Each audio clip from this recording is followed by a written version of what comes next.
Story master. Story master. Story master মানে শুধুই ভূত আর পেতের ঘটনা। আজকের ঘটনা ভুখা আত্মা। নমস্কার, ইউটিউব চ্যানেল স্টোরি মাস্টারের পক্ষ থেকে সকল দর্শক বন্ধুদের জানাই আমার আন্তরিক অভিনন্দন। আজকে আপনাদের যে ঘটনাটির উল্লেখ করব সেটি বাস্তব ঘটনার প্রেক্ষাপটে রচিত। প্রেতাত্মার আবির্ভাব কল্পনা মাত্র।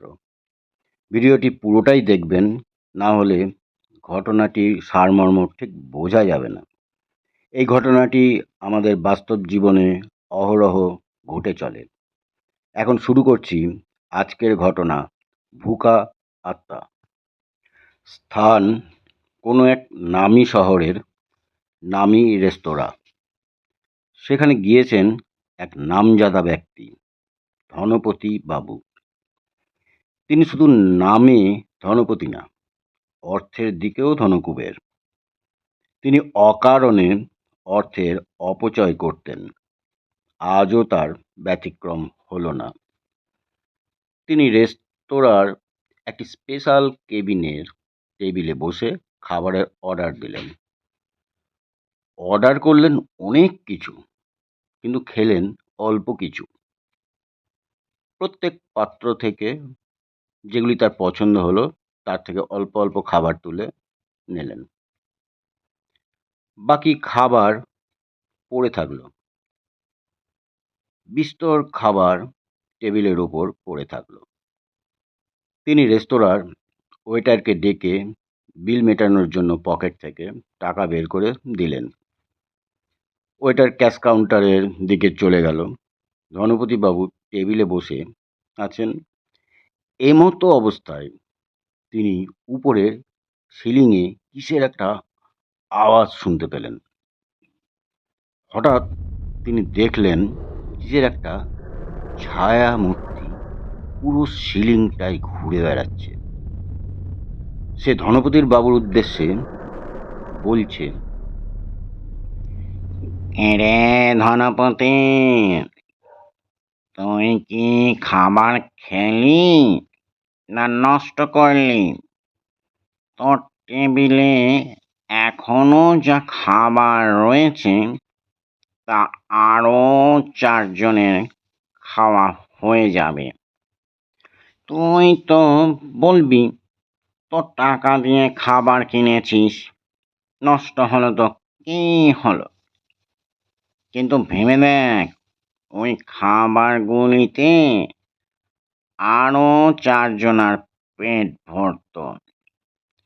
তুই কি জানিস আমি 5 দিন না খেয়েছিলাম, শুধুই জল খেয়েছি, কোনো খাবার পাইনি রে, কোনো খাবার পাইনি।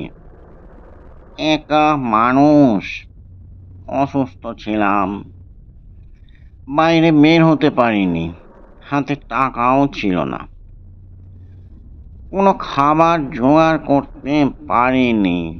অভুক্ত অবস্থায় শুধুমাত্র খাবারের অভাবে আমার মৃত্যু হয়।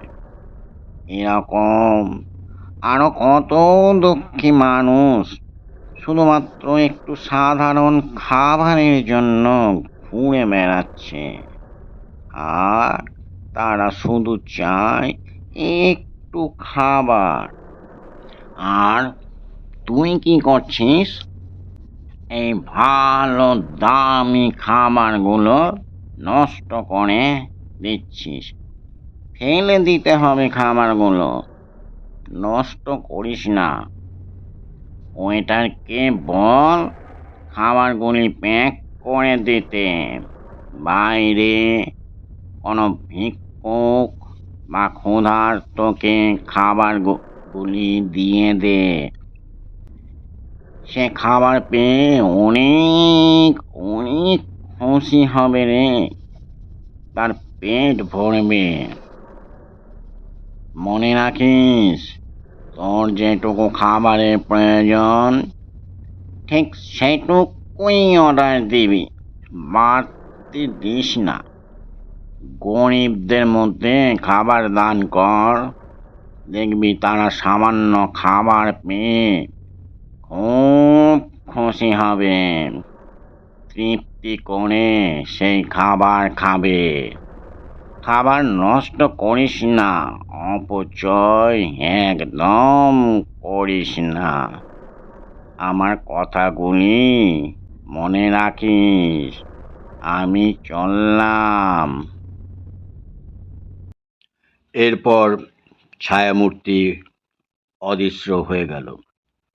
তখন ধনপতি বাবু ছায়ামূর্তির কথাগুলি চিন্তা করতে থাকলেন এবং ওয়েটার এলে তাকে টেবিলের খাবারগুলি একটি প্যাকেটে প্যাক করে দিতে বললেন।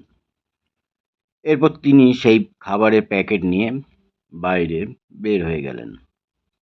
রাস্তায় এক ভিক্ষুক ভিক্ষা করছিল। তিনি সেই খাবারের প্যাকেটটি সেই ভিক্ষুকের হাতে তুলে দিলেন। সে প্যাকেটটি নিয়ে খাবারের সেই সুগন্ধ পেয়ে সেই ভিক্ষুকের মুখ খুশিতে উজ্জ্বল হয়ে উঠল। সে খুবই খুশি হলো। ধনপতিবাবু লক্ষ্য করলেন সেই ভিক্ষুকের আনন্দ, তার উজ্জ্বল চোখ মুখের অবস্থান। তিনি নিজে খুব আত্মতৃপ্তি বোধ করলেন। সামান্য খাবার পেয়ে যে কারোর এত আনন্দ হয়, সেটা ধনপতিবাবু এই প্রথম উপলব্ধি করলেন। আর তিনি মনস্থির করলেন তিনি আর কখনো খাবার অপচয় করবেন না, কখনোই খাবার আর অপচয় করবেন না।